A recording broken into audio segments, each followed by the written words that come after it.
Hello everyone, আসসালামু আলাইকুম। বাংলাদেশে নতুন একটি ইস্যু তৈরি হয়েছে, সেটা হচ্ছে বাংলাদেশের জাতীয় সঙ্গীত পরিবর্তন ইস্যু। আমরা কয়েকদিন আগে দেখেছি আয়নাঘর থেকে বের হওয়া গোলাম আজমের ছেলে আজমি, ব্রিগেডিয়ার আজমি, সে একটা প্রেস কনফারেন্সে এসে তার যে আয়নাঘরের জীবন সম্পর্কে বলতে গিয়ে লাস্টে যেয়ে বলে যে বাংলাদেশের জাতীয় সঙ্গীত যেটা সেটা আসলে বাংলাদেশকে ইস্যু করে বা বাংলাদেশকে ভালোবেসে লেখা হয়নি এবং এই বাংলাদেশের জাতীয় সঙ্গীতটাকে চেঞ্জ করে ফেলা উচিত। এবং এরপর থেকেই কিন্তু এটা নিয়ে কথাবার্তা শুরু হয়েছে। অনেকেই কথা বলছে এর পক্ষে, অনেকেই কথা বলছে এর বিপক্ষে এবং অনেককে দেখা যাচ্ছে রাজপথেও নেমে গিয়েছে, জাতীয় সঙ্গীত গেয়ে গিয়ে এর পক্ষে দাঁড়িয়েছে। এখন এই যে জাতীয় সঙ্গীত পরিবর্তন করার যে ইস্যু, এটা কি নতুন কোনো ষড়যন্ত্র? এটা কি আওয়ামী লীগকে এবং ভারতকে নতুন করে শক্তি দিচ্ছে বা হাতিয়ার তুলে দিচ্ছে কিনা, এই নিয়ে কথা বলবো আজ। পালিয়ে যাওয়া আওয়ামী লীগ সরকারের আয়নাঘর সম্পর্কে আমরা অনেক ঘটনায় আস্তে আস্তে জানতে পারছি।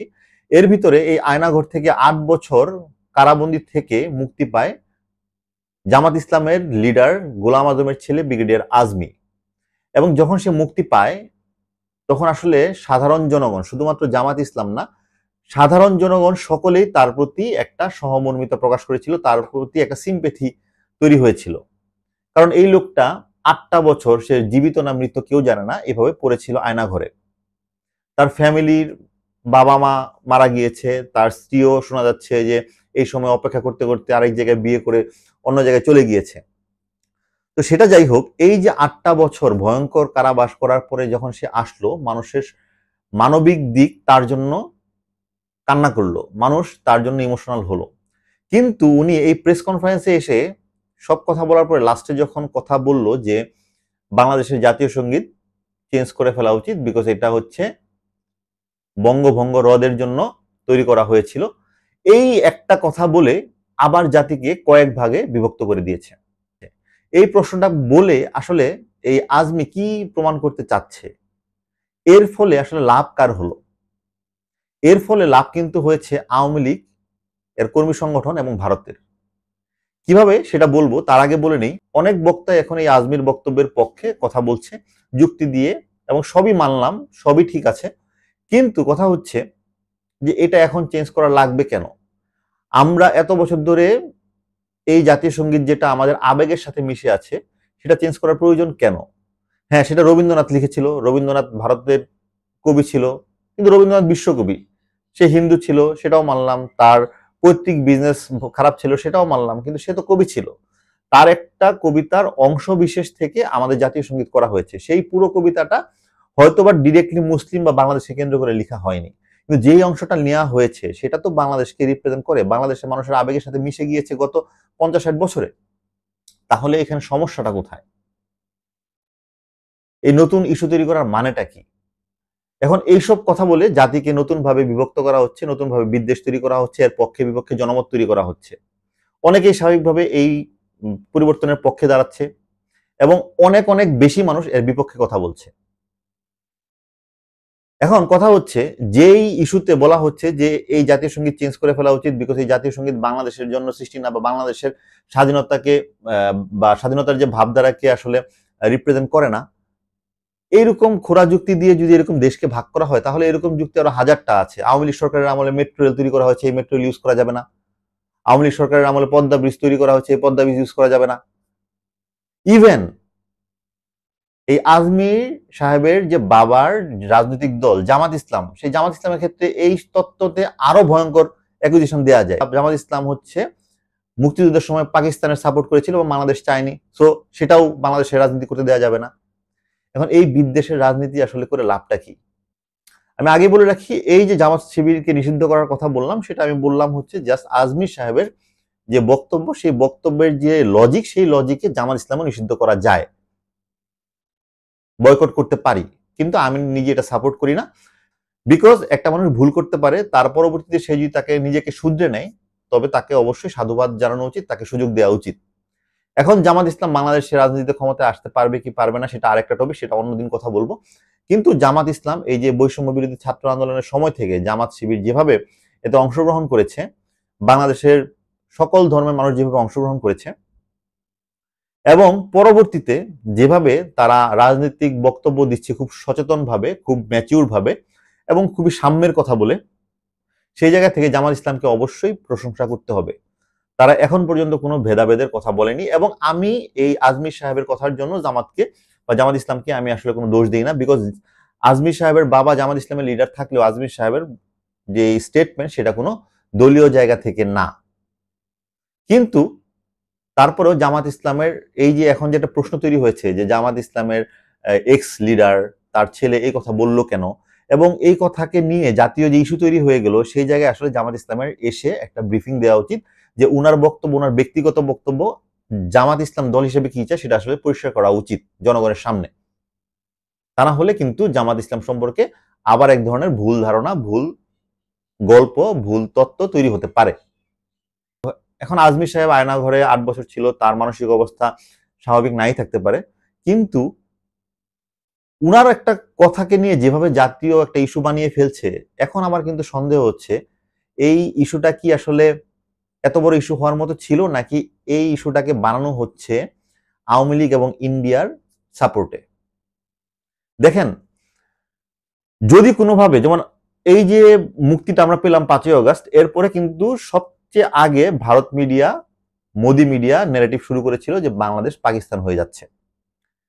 এখন এই যে আজমির সাহেবের বক্তব্য বা এই ধরনের কার্যকলাপের ফলে কিন্তু ইন্ডিয়া এভিডেন্স পেয়ে যায় যে হ্যাঁ, আসলে তারা যেটা বলেছিল সেটাই কিন্তু হচ্ছে। ধীরে ধীরে বাংলাদেশ পাকিস্তানের পথে যাচ্ছে, বাংলাদেশ ইসলামপন্থী ছাড়া কোনো কিছু আর রাখবে না, সবকিছু নিশ্চিহ্ন করে দিবে, এরকম একটা ন্যারেটিভ কিন্তু তারা এখন এভিডেন্স সহ দেখাতে সুযোগ পাচ্ছে।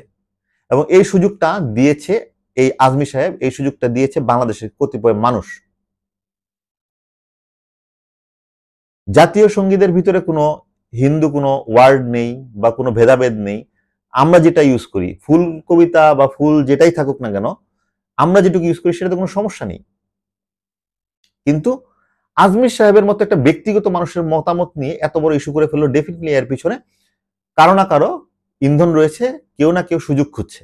এবং এই সুযোগ যদি কেউ নেয়, সবচেয়ে বেশি বেনিফিটেড হবে হচ্ছে আওয়ামী লীগের যে নেতাকর্মী রয়েছে, আওয়ামী লীগের দল রয়েছে, এবং ভারতের যারা আওয়ামী লীগকে সাপোর্ট করে তারা। কারণ কিভাবে আমি সেটা বলে দিই। এখন জাতীয় সঙ্গীত চেঞ্জ করার বিপক্ষে দেখা যাবে 90% মানুষ বাংলাদেশের দাঁড়াবে। যেখানে ছাত্র বৈষম্যর যখন আন্দোলন হয়, তখন কিন্তু সাধারণ মানুষ 90%-এর বেশি মানুষ এই ছাত্রদের পক্ষে দাঁড়িয়েছে। ইস্যুটা হচ্ছে বড় বিষয়, দলটা কোনো বিষয় না। এখন ইস্যু যখন আসছে জাতীয় সঙ্গীত পরিবর্তন করার, সেটার পক্ষে যদি এখন আওয়ামী লীগের কর্মীরা এসে আন্দোলন করে এবং জাতীয় সঙ্গীত গেয়ে আন্দোলন করে, তাহলে আপনি আমি কেউই, কোনো বুদ্ধিমান বা বিবেকবান মানুষ, বাঙালি বাংলাদেশি, কেউ তাদের উপর আঘাত করতে পারবে না, কারণ ইস্যুটা রাইট। এবং এটাই হয়েছে এই আজমির সাহেবের বক্তব্য ঘিরে।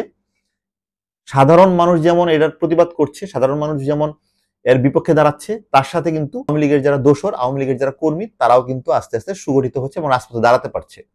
5ই অগস্টের পরে যে আওয়ামী লীগ রাজপথে দাঁড়ানোর কোনো লজিক, কোনো সাপোর্ট, কোনো কিছুই পায়নি, সেই আওয়ামী লীগের লোকজনই এখন কিন্তু সাপোর্ট পাচ্ছে যে এই জাতীয় সঙ্গীত চেঞ্জ করার বিপক্ষে দাঁড়ানোর জন্য। এবং এটা এমন একটা ইস্যু, সেটার এগেনস্টে এই বৈষম্য বিরোধী ছাত্র আন্দোলন দাঁড়াতে পারবে না, এই বাংলাদেশের অন্তর্বর্তীকালীন সরকারে কেউ দাঁড়াতে পারবে না, বিএনপি দাঁড়াতে পারবে না, কেউ দাঁড়াতে পারবে না। এই জন্যই বলছি, এরকম ভুল চাল দিলে ইন্ডিয়া কিন্তু সুযোগ পেয়ে যাবে। এবং এই চালগুলো দেওয়ার ক্ষেত্রে, এই কথাবার্তা বলার ক্ষেত্রে আরো সচেতন হওয়া উচিত, সাবধান হওয়া উচিত। এবং দেখেন কতটুকু ডেসপারেট যারা হচ্ছে এই সুযোগগুলো খুঁজছে, যারা হচ্ছে এই যারা সংখ্যালঘুদের উপর অত্যাচারের ইস্যু নিয়ে তৈরি করার চেষ্টা করছে, যারা এখন এই জাতীয় সঙ্গীতটাকে ইস্যু তৈরি করার চেষ্টা করছে, তারা কতটা ডেসপারেট। একটা ব্যক্তি মানুষের ইস্যুকে ঘিরে একটা জাতীয় ইস্যু বানিয়ে ফেলছে, অথচ সেই ব্যক্তিটা কিন্তু কোনো দলের কোনো পথধারী না বর্তমানে, জাস্ট তাদের ইস্যু দরকার। সো আমি বলবো, জামাত ইসলামের এখন যে একটা গুড ইমেজ তৈরি হয়েছে, মানুষের ভালোবাসা পাচ্ছে, মানুষের সাপোর্ট পাচ্ছে, ডেফিনেটলি তাদের ভোটও বাড়বে। কিন্তু এই ধরনের ভুল স্টেটমেন্ট, ভুল বক্তব্য দিলে এই ভোট ব্যাংক কিন্তু ধস্ত নামবেই, বাংলাদেশের স্বাধীনতা রিস্কে পড়বে। ইন্ডিয়া ইস্যু পেয়ে যাবে বলার জন্য, উদাহরণ তৈরি করার জন্য, প্রমাণ করার জন্য যে বাংলাদেশ পাকিস্তানের দিকে যাচ্ছে, পাকিস্তানের সাথে মিলিত হতে যাচ্ছে, বাংলাদেশ জামাত ইসলাম পাকিস্তানের দিকে বাংলাদেশকে নিয়ে যাচ্ছে। এটা প্রমাণ করার জন্য এই সব ভুল কাজগুলোই যথেষ্ট।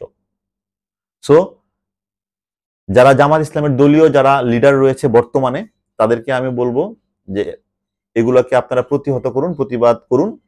তাহলে এই আপনাদের যে একটা সুন্দর ইমেজ তৈরি হয়েছে, মানুষের ভালোবাসা যে আপনারা পাচ্ছেন, এই ছাত্র আন্দোলনের মধ্য দিয়ে যে আপনাদের এত বছরের যে একটা গ্যাপ, সেই গ্যাপটা যে পূরণ হচ্ছে, মানুষের মাঝে ভালোবাসা তৈরি হচ্ছে, এই সুযোগটা নষ্ট করবেন না, কাউকে করতেও দিবেন না। জাতীয় সঙ্গীত চেঞ্জ করাটা জরুরি না, এটা আমার স্টেটমেন্ট। বিকজ এইরকম লজিক, এরকম খোরা লজিক দিয়ে যদি চেঞ্জ করতে হয় জাতীয় সঙ্গীত, তাহলে বাংলাদেশে অনেক কিছু চেঞ্জ করে ফেলতে হবে। এইসব খোরা যুক্তি দিয়ে এইসব কাজ করা চলবে না। বাংলাদেশের ভিতরে যে কোনো জিনিস সবই হচ্ছে বাংলাদেশের সম্পদ। মানুষ থাকবে না, দল থাকবে না, কিন্তু এই সম্পদগুলো থাকবে।